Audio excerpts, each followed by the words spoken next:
नमस्कार, आपके साथ मैं हूं सबीना तामंग देशमुख। आप देख रहे हैं देश के नंबर 1 हिंदी न्यूज चैनल का नंबर 1 शो कच्चा चिट्ठा। कच्चा चिट्ठा की शुरुआत एक ऐसी खुफिया रिपोर्ट से जिसने इजराइल अमेरिका के भी होश फाख्ता कर दिए हैं। रिपोर्ट भी किसी और ने नहीं, अमेरिका की एक बहुत ही बड़ी एजेंसी ने दी।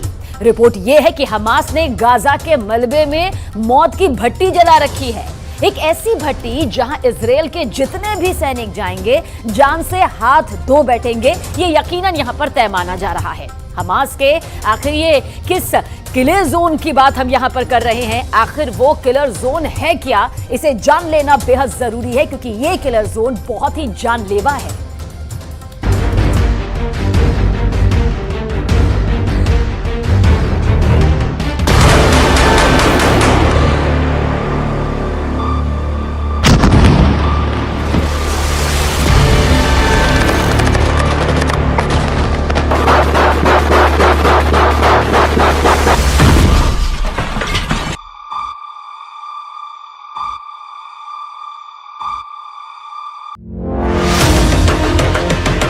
गाजा में घुसे इजराइल के कमांडो किसके निशाने पर हैं?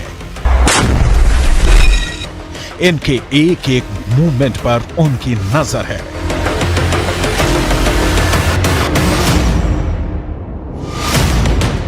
ये जहां भी जाते हैं उनके टारगेट पर रहते हैं। ये यहां जो कुछ करते हैं उनकी मर्जी से करते हैं। दिन के 24 घंटे, घंटे के 60 मिनट और मिनट के 60 सेकंड ये उनके निशाने पर हैं।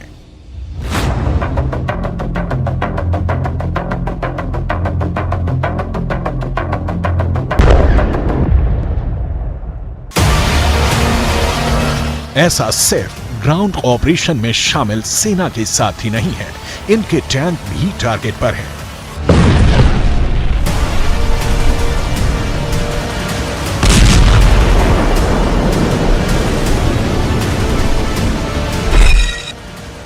गाजा में घुसे एक एक टैंक की हलचल उनके इशारे पर हो रही है।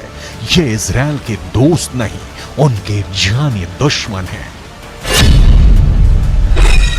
अब सवाल है कि अगर ये दुश्मन है तो गोली क्यों नहीं चला रहे हैं, इनको मौत के घाट क्यों नहीं उतार रहे, आखिर इनको अपने इलाके में और अंदर तक क्यों आने दे रहे हैं? जवाब है, हमास ने गाजा में मौत का जाल बिछा रखा है। ये जाल हवाई हमले में बर्बाद हुई इमारतों के मलबे में बनाया गया है। दावा है कि इस मलबे में ही हमास ने इजराइल के सैनिकों के लिए किल जोन बना रखा है। किल जोन भी ऐसा पहले कभी नहीं देखा जैसा, एक ऐसा किल जोन जहां जो आएगा मारा जाएगा। दावा है कि इस जाल की तरफ बढ़ते इजरायली सैनिकों के एक एक कदम मौत के और करीब ला रहे हैं, क्योंकि इस किल जोन में हमास ने सैकड़ों स्नाइपर छिपा रखे हैं।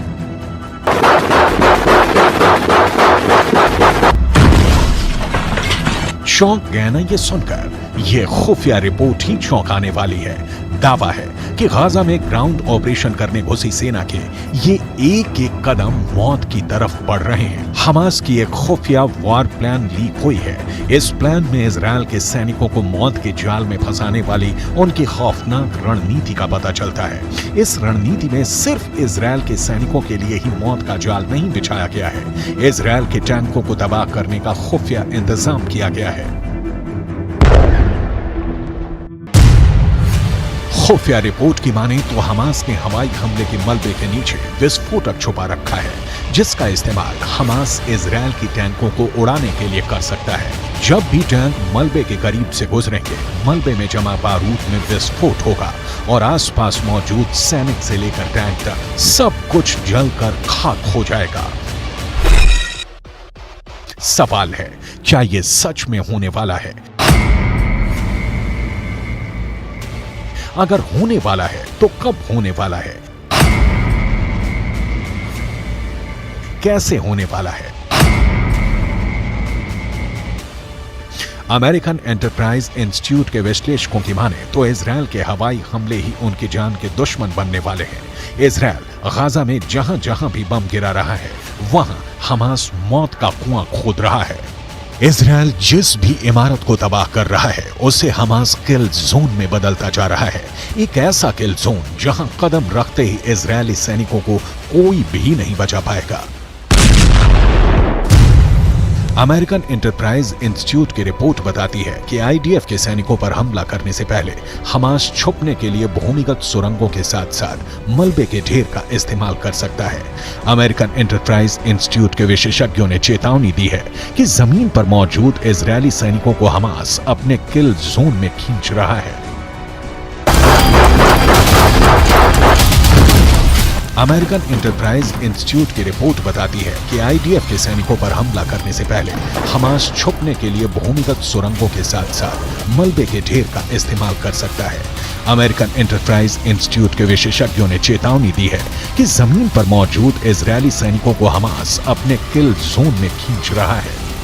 अमेरिकन एंटरप्राइज इंस्टीट्यूट के विश्लेषकों ने दावा किया है कि गाजा में बिखरा पड़ा इमारतों का मलबा हमास के स्नाइपरों के लिए एक अभेद कवर देने वाला है, जिसका इस्तेमाल कर हमास के स्नाइपर इजरायल के सैनिकों के लिए काल बन सकते हैं। अमेरिकन एंटरप्राइज इंस्टीट्यूट की रिपोर्ट की माने तो गाजा में बिखरा मलबा इजरायल की ग्राउंड ऑपरेशन वाले मिशन को कमजोर कर सकता है, क्योंकि हमास के स्नाइपरों के मलबे में छिपे होने के चलते इजरायली सैनिकों के लिए जमीन पर नेविगेट करना मुश्किल हो जाएगा और ये हमास के लिए फायदेमंद साबित होगा, क्योंकि हमास ने गाजा में एक नहीं सैकड़ों किल जोन बना रखे हैं, जिसकी झलक इस सैटेलाइट तस्वीर में दिख जाती है।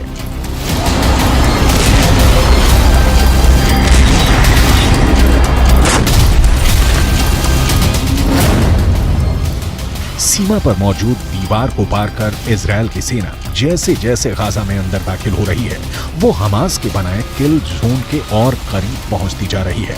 सैटेलाइट तस्वीर में पीले रंग के जो तीर के निशान बने हैं वो इजरायल के सैनिकों के गाजा में दाखिल होने वाले रास्ते हैं, लेकिन अमेरिकन एंटरप्राइज इंस्टीट्यूट की रिपोर्ट की माने तो ये रास्ते इजरायल के सैनिकों को हमास के किल जोन की तरफ ले जा रहे हैं।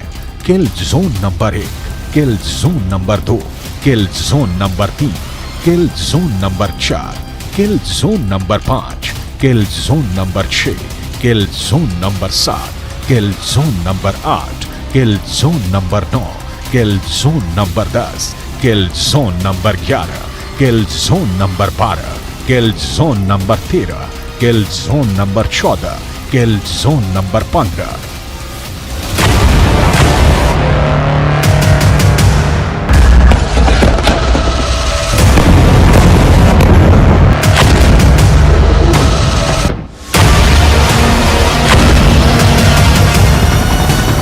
इजरायल ने दावा किया है कि पिछले 24 घंटे में इजरायल ने हमास के 450 ठिकानों पर लड़ाकू विमानों से हमला किया है। ऐसे में अगर अमेरिकन एंटरप्राइज इंस्टीट्यूट की रिपोर्ट की माने तो इजरायल ने पिछले 24 घंटे में ही हमास को 450 किल जोन बनाने का मौका दे दिया है। गाजा के नक्शे में आप देखेंगे उत्तरी इलाका जहां इस वक्त इजरायल की सेना मौजूद है। उसने उत्तरी छोर से आगे बढ़ते हुए कई किलोमीटर दक्षिण तक ऑपरेशन चलाया हुआ है।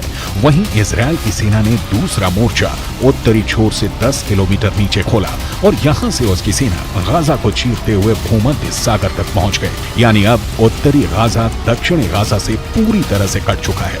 बीच में इजरायल के फोर्स है और अब सबसे ज्यादा आबादी वाला उत्तरी गाजा पूरी तरह से घिर चुका है। यहीं पर गाजा के बड़े अस्पताल हैं जैसे अल शिफा अस्पताल, अल कुद्स अस्पताल और एक इंडोनेशियाई हॉस्पिटल भी है। ये वो जगह है जहां पर हजारों लोगों ने आसरा लिया हुआ है। यानी अमेरिकन एंटरप्राइज इंस्टीट्यूट के विश्लेषकों के मुताबिक गाजा की धरती पर बिखरे मलबे में हमास की सेना जमी हुई है। इस मलबे वाले इलाके में अगर इजरायल की सेना घुसी तो उसका सामना हमास के स्नाइपरों से होगा। इजरायल की सेना अपने मरकावा टैंक के साथ गाजा में दाखिल हो रही है। इजरायल का मरकावा दुनिया के सबसे सीक्रेट टैंक के रूप में पहचाना जाता है, जिस टैंक के खिलाफ अचूक माने जाने वाली मिसाइल भी नाकाम हो जाती है। लेकिन गाजा का दावा है कि वो इन टैंकों को भी फोड़ सकता है। हमास की इस तैयारी को देखिए। ये तैयारी गाजा में स्ट्रीट फाइट के लिए हो रही है। इजरायल की फौज जब गाजा के बीचों बीच पहुंचने की कोशिश करेगी तो उसके सामने इस तरह का चैलेंज होगा। गाजा में हमास के लड़ाके मुकाबला करने को तैयार मिलेंगे। हमास के स्नाइपरों का सबसे बड़ा मददगार हमास के हथियार बनने वाले हैं। उसका गोरिल्ला युद्ध कौशल रहने वाला है। इजरायल की सेना के लिए सबसे खतरनाक फ्रंट गाजा की संकरी गलियां बनने वाली हैं, क्योंकि वो लड़ाई गाजा के मोहल्लों में होगी, गाजा के चौक पर होगी। कमरों से गोलियां दागी जाएंगी, सड़कों पर बख्तरबंद गाड़ियां मोर्चा संभाल लेगी, एंटी टैंक मिसाइलों से बारूद बरसाएंगी, हैवी मशीन गन दनादन चलेंगी।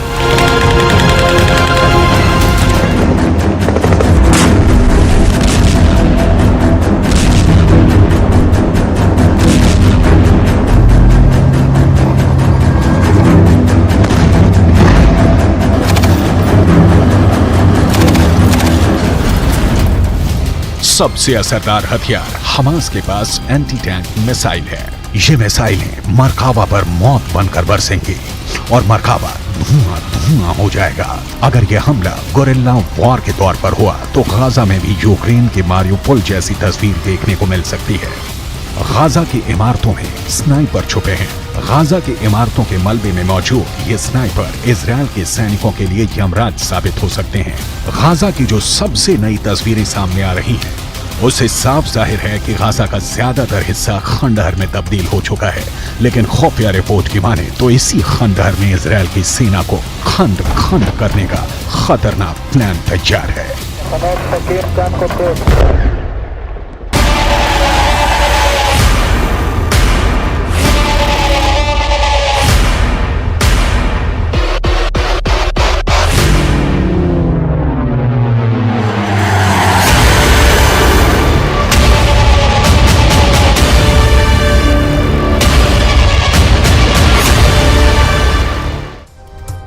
हमास के किलर गाजा में चप्पे चप्पे पर फैल गए और अब हिजबुल्लाह को लेकर जो रिपोर्ट सामने आई है उसे नेतन्याहू को बेहद परेशान कर दिया। उत्तर कोरिया और हिजबुल्लाह के बीच पक्की दोस्ती देखकर नेतन्याहू के साथ बाइडेन को भी लग रहा है कि इस युद्ध में परमाणु बम की एंट्री हो सकती है।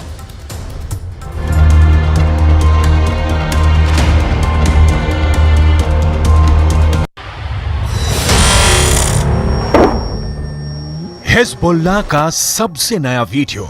लेबनान इजरायल बॉर्डर पर एक पोस्ट के पास सफेद रंग का ट्रक जा रहा है, तभी होता है एंटी टैंक मिसाइल से हमला। इस हमले में ट्रक पूरी तरह जलने लगता है।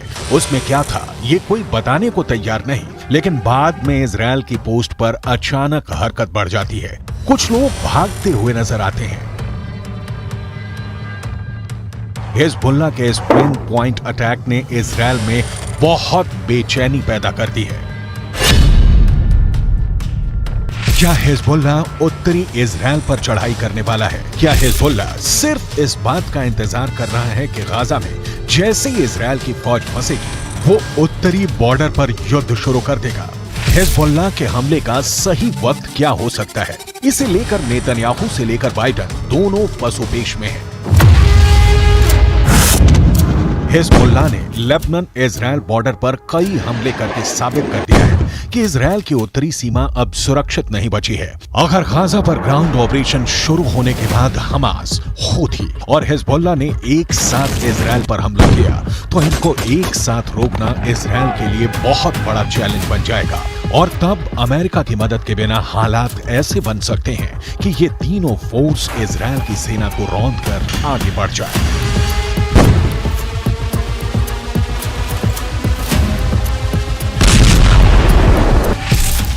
गाजा में हमास के लड़ाकों की तादाद 40 से 50 हजार के करीब है। उत्तर की तरफ लेबनान में मिलिशिया हिजबुल्लाह की तादाद 1 लाख से ज्यादा है। इनके सामने इजरायल में एक्टिव और रिजर्व फोर्स मिलाकर 6 लाख से ज्यादा सैनिक हैं। ये आंकड़े बताते हैं कि इजरायल के पास 4 गुना ताकत है।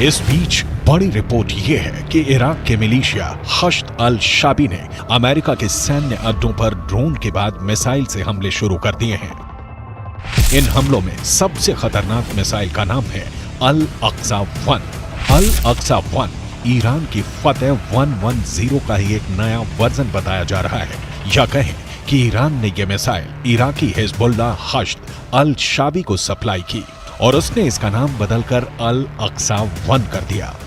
ये ऐसी मिसाइल है जो हिजबुल्लाह के पास पहले से है। ये एक टैक्टिकल मिसाइल है जो छोटा परमाणु बम भी दाग सकती है। The barbarism is led by an axis of terror. The axis of terror is led by Iran. It includes Hezbollah, Hamas, Houthis, and their other minions. They seek to bring the Middle East and the world back to a dark age.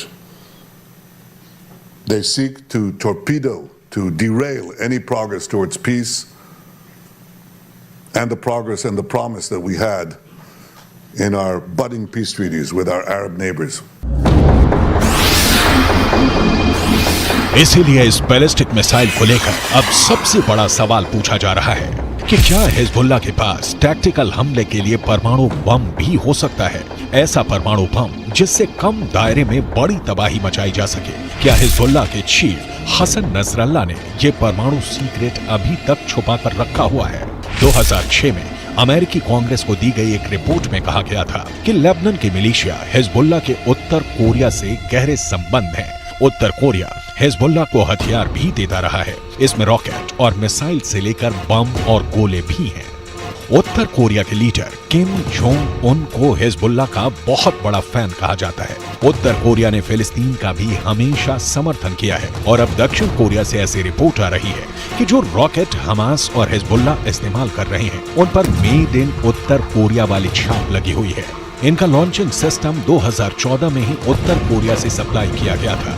ऐसे rocket Hamas को भी मिले, Hezbollah को भी दिए गए। इसमें 122 millimetre का कात्यूशा रॉकेट भी है, जिससे हिजबुल्लाह ने उत्तरी इजराइल पर हमले तेज किए हैं। सवाल है, हिजबुल्लाह और किम जोंग उन का याराना डेंजर मार्क के ऊपर जा चुका है और क्या इसमें कोई परमाणु सीक्रेट भी छुपा हुआ है?